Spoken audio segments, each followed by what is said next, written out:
Hello student, कैसे हैं आप लोग। उम्मीद करते हैं बहुत अच्छे होंगे। तो ज्ञानम के डिजिटल प्लेटफॉर्म में मैं आशीष आज आपका एक बार फिर से स्वागत करता हूं। आपके लिए वही हम हर बारी की तरह आज फिर से नए क्वेश्चन लेके आए हैं जो कि आपके एग्जाम पॉइंट ऑफ व्यू से बहुत ही ज़्यादा इंपॉर्टेंट है। उनके बारे में एक एक करके हम लोग यहाँ पे डिस्कशन जो है आपके साथ करेंगे। तो देखिए, सबसे पहले फर्स्ट क्वेश्चन की अगर हम बात करते हैं तो फर्स्ट क्वेश्चन में देखते हैं आपके पास यहाँ पे क्या है। देखिए फर्स्ट क्वेश्चन में the computer monitor is which type of devices. अगर मैं यहाँ पे बात करता हूँ कि जो कंप्यूटर का मॉनिटर होता है वो कौन से टाइप का डिवाइस होता है, वो होता है आउटपुट डिवाइस। ठीक है, मॉनिटर की अगर हम बात करते हैं तो आउटपुट डिवाइस आता है। अब देखो बच्चों, कई बार स्टूडेंट बोलते हैं कि सर ये तो बहुत सिंपल क्वेश्चन है, बट बच्चे बात सिंपल सी समझिए कि एग्जामिनर जो है हर बारी मुश्किल क्वेश्चन नहीं देता है, हर बारी बैलेंस पेपर को लेके चलता है। तो यहाँ पे आंसर क्या बनेगा, इनपुट डिवाइस जो है आपके पास मॉनिटर जो होता है वो कौन सा डिवाइस होता है, आउटपुट डिवाइस आपके पास होता है। स्पेसिफिकली मॉनिटर उसने यहाँ पे करा है। अगर टच स्क्रीन लिखा होता तो इनपुट आउटपुट दोनों हो जाता। ठीक है, मोबाइल का स्क्रीन लिखता तो इनपुट आउटपुट दोनों हो जाता, पर मॉनिटर जो है वो आपके पास सिंगल जो है आउटपुट डिवाइस होता है।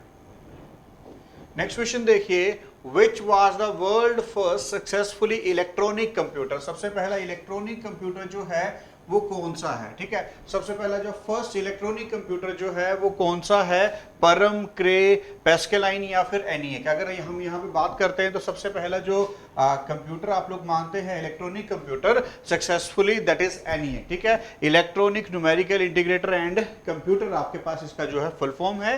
परम जो था वो आपके पास इंडिया का सबसे पहला जो है सुपर कंप्यूटर है। कई बार पेपर में आता है परम 8000। ठीक है, तो वो क्या था आपके पास, फर्स्ट सुपर कंप्यूटर था। क्रे जो है वर्ल्ड का सबसे पहला सुपर कंप्यूटर था। पैस्केलाइन जो थे, इन्होंने पैस्केलाइन जो था पैस्केलिन कैलकुलेटर इन्वेंट किया था। तो इस वजह से ये भी इंपॉर्टेंट है, बट इस क्वेश्चन के अकॉर्डिंगली आंसर क्या बनेगा आपके पास, डी ऑप्शन यहां पे बनेगा। ठीक है, नेक्स्ट क्वेश्चन की बात करते हैं। Do not evil is the tagline of. ये जो टैगलाइन है वो किसका है, गूगल का, याहू का, बिंग का या फिर जीमेल का। तो हम लोग बात करते हैं, ये जो टैगलाइन है वो है गूगल का। देखो ये क्वेश्चन एक जर्नल क्वेश्चन है, आप में से हर एक बच्चा गूगल का यूज करता है, तो इस वजह से आपको इसके बारे में पता होना चाहिए। और हर बारी ऐसा नहीं होता कि एग्जामिनर जो टॉपिक दिया उसी में से देगा, ये भी आपके टॉपिक का ही पार्ट है। जब सर्च इंजन बनाते हैं, सर्च करते हैं, तो वहां से ही क्वेश्चन लिया गया है, तो ऐसा नहीं है कि ये नहीं आ सकता, इस तरीके से यहाँ पे आ सकता है। ठीक है जी, लीजिए नेक्स्ट क्वेश्चन की अगर हम बात करते हैं, Twitter is an example of what type of services.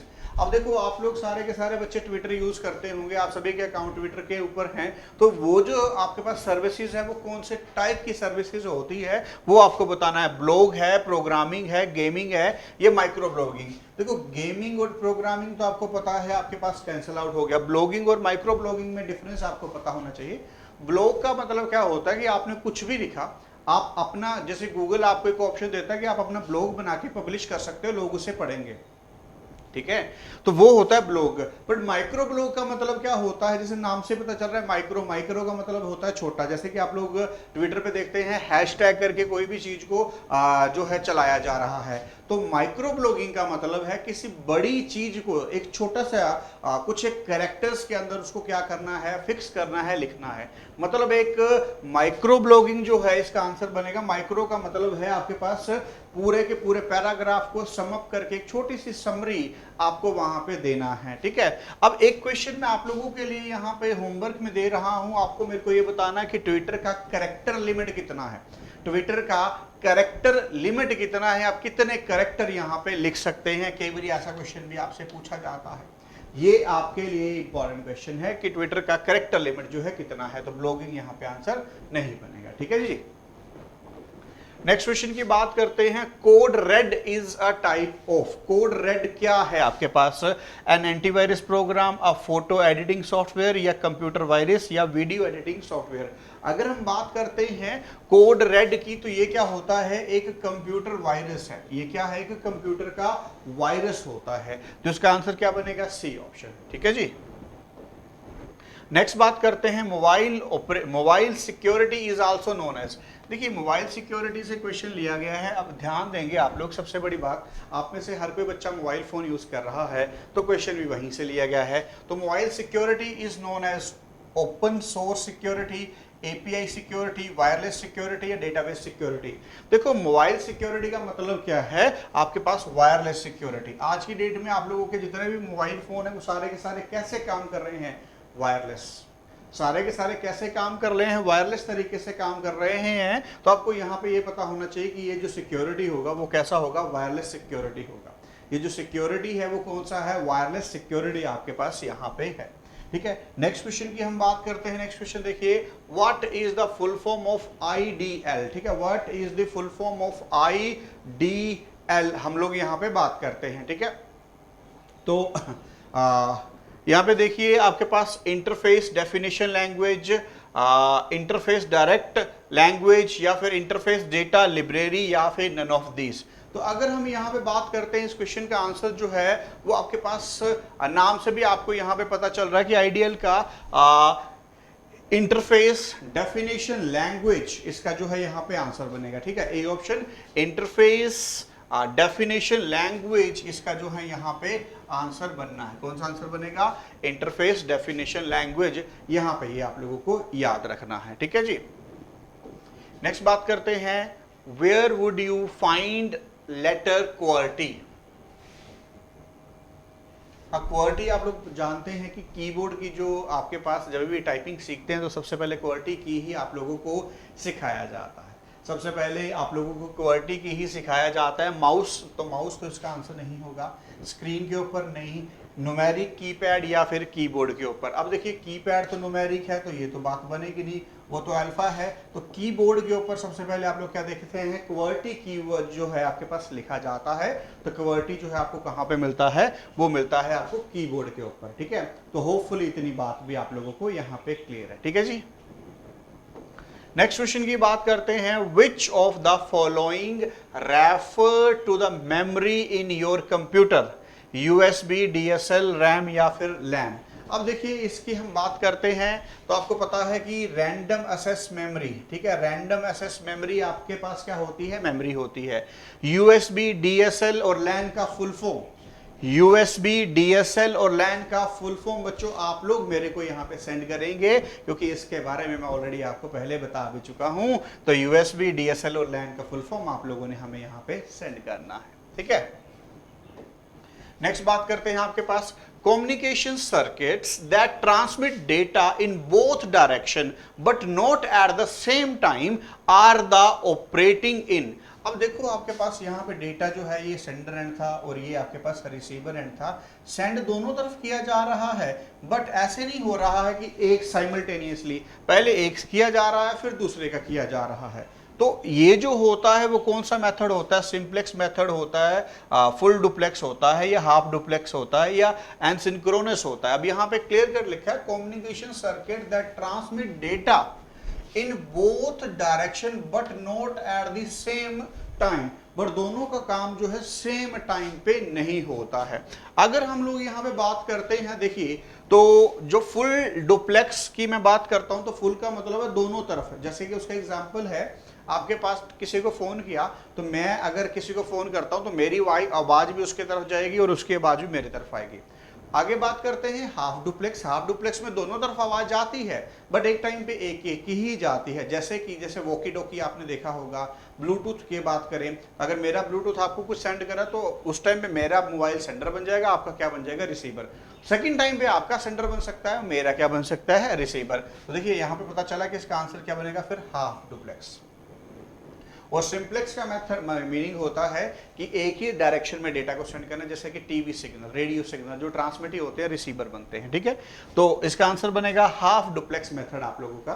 ठीक है जी, नेक्स्ट बात करते हैं आपके पास यहाँ पे thesaurus tool in MS word is used for. देखिए थिसॉरस बहुत बड़ी पूछे जाने वाला एक क्वेश्चन है आपके पास। तो थिसॉरस का मीनिंग क्या है, स्पेलिंग के सुजेशन दे देता है, ग्रामर के ऑप्शन दे देता है, सिनोनिमस एंड एंटोनिमस वर्ड दे देता है, या नन ऑफ दीज दे देता है। तो अगर मैं यहाँ पे बताता हूँ थिसॉरस की अगर हम बात करते हैं तो एमएस वर्ड में ये क्या काम करता है। थिसॉरस जो है सिनोनिमस और एंटोनिमस वर्ड का आपके पास यहाँ पे यूज करता है। स्पेलिंग के लिए पता है आप लोगों को थिसॉरस का यूज नहीं किया जाता है। हम लोग जो थिसॉरस का यूज करते हैं सिनोनिमस निकालना है या एंटोनिमस निकालना है।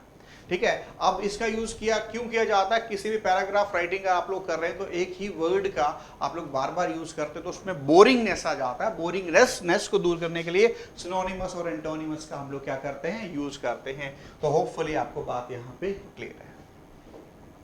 नेक्स्ट बात करते हैं, how can you increase the font size of selected text bye 1 point of every time. इस क्वेश्चन को बहुत ही इंपॉर्टेंट मार्क करिए बच्चों, ये पता नहीं कितनी बारी आपके पास एग्जाम में ऑलरेडी पूछा जा चुका है कि 1 पॉइंट, जैसे आपने एक वर्ड को सिलेक्ट कर लिया, ऐसा कौन सा की दबाएंगे फिर वो 1 पॉइंट बढ़ जाएगा। तो ए ऑप्शन देखिए, control plus close bracket, control plus open bracket, control plus आपके पास ब्रैकेट, अब यहाँ पे एंड कंट्रोल प्लस आपके पास फिर से ओपन ब्रैकेट। अब यहाँ पे हमेशा याद रखेंगे इसका आंसर बनता है A option, control plus close bracket, control plus close bracket, ये है इंक्रीज के लिए, ठीक है। और कंट्रोल प्लस ओपन ब्रैकेट ये है डिक्रीज के लिए। ये याद रखना है आप लोगों ने, ये याद रखना है। बड़ा करना है तो इससे करेंगे, छोटा करना है तो इससे करेंगे, ठीक है। तो होपफुली ये वर्ड आप लोगों को हमेशा ही याद होने चाहिए। नेक्स्ट क्वेश्चन की बात करते हैं, which of the following is not a valid zoom in MS excel. इनमें से कौन सा जो है वैलिड जूम साइज नहीं है MS एक्सेल का। तो एक्सेल का जूम साइज भी आप लोगों से पूछ लिया जाता है। अगर यहाँ पे बात करें 10% वैलिड है, 100% वैलिड है, 300% वैलिड है, 500% यहाँ पे कोई वैलिड नहीं है, तो आंसर बनेगा डी ऑप्शन, ठीक है। एक्चुअल में जो आपके पास एक्सेल होता है उसका होता है मिनिमम जो है 10% और मैक्सिमम जो होता है 400%, ठीक है। और अगर ये तो था आपके पास एक्सेल का, अगर वर्ड की बात करते हैं, ठीक है, तो आपके पास मिनिमम 10% और मैक्सिमम 500%। और आपको पीपीटी पावर पॉइंट का आप लोगों को ये होमवर्क मैंने दिया है, ये आपने कमेंट हमें करके बताना है कि पावर पॉइंट का कितना होता है, ठीक है जी। चलिए गाइस, ये रहा अगला क्वेश्चन। अगला क्वेश्चन देखिए, आउटलुक एक्सप्रेस, आउटलुक में क्या काम कर पाते हैं। सबसे पहले तो आपको ये पता होना चाहिए व्हाट इज आउटलुक। जैसे जीमेल होता है आपके पास, याहू मेल होता है, हॉटमेल होता है, सिमिलरली आउटलुक भी होता है। आउटलुक में भी वो सारे के सारे काम किए जाते हैं। तो ईमेल क्लाइंट में पहली बात है भैया ये तो करेगा। शेड्यूलर, शेड्यूलर का मतलब आपने टाइम टेबल बना लिया, इस टाइम पे ये काम करना, बिल्कुल ये ऑप्शन मिलता है। एड्रेस बुक, यहाँ पे सारे एड्रेस को स्टोर किया जा सकता है, तो ये भी मिलता है। तो दैट मीन्स यहाँ पे सारा का सारा काम जो है होता है। आंसर क्या बनेगा, डी ऑप्शन, ठीक है जी।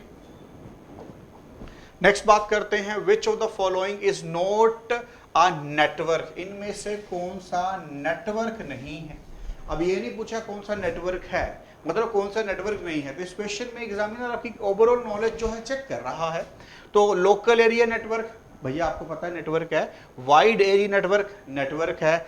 ऑप्टिकल फाइबर, अब ऑप्टिकल फाइबर तो केबल है, ऑप्टिकल फाइबर नेटवर्क थोड़ी ना है। ऑप्टिकल फाइबर जो है वो तो केबल है, ठीक है, वो तो आपके पास वहां पे नेटवर्क थोड़ी ना है, ठीक है। तो आंसर क्या बनेगा आपके पास, लैंड, मैन या वैन। तो इसके इस क्वेश्चन के अकॉर्डिंगली ये पूछा था कौन सा नेटवर्क नहीं है, तो ऑप्टिकल फाइबर आपका यहाँ पे आंसर बनेगा, ठीक है। तो होपफुली यहाँ तक आपको सारे के सारे क्वेश्चन अच्छे से समझ में आए होंगे और मैं उम्मीद करता हूँ कि इनमें से भी कम क्वेश्चन या मैक्सिमम क्वेश्चन आपको यहाँ से मिले, क्योंकि हर रोज मैं कोशिश करता हूँ आपके लिए कुछ ना कुछ नया लेके आने की। तो उम्मीद है कि इसमें भी आपको कुछ ना कुछ मिलेगा, ठीक है। बाकी आप अगर फर्दर इंक्वायरी करना चाहते हैं दोनों नंबर पे इंक्वायरी कर सकते हैं, 9117343434, 9646888377। आप इस पे हमें बात कर सकते हैं। बाकी अगर आप इंस्टा चला रहे हैं तो ज्ञानम.कॉलेज से, अगर आप टेलीग्राम चला रहे हैं तो ज्ञानम नाम से, और यूट्यूब पे है तो आप लोग हमें इस नाम पे सर्च कर सकते हैं। तो चलिए गाइस, आज के इस क्लास को यहाँ पे एंड करते हैं। जुड़ने के लिए बहुत बहुत धन्यवाद।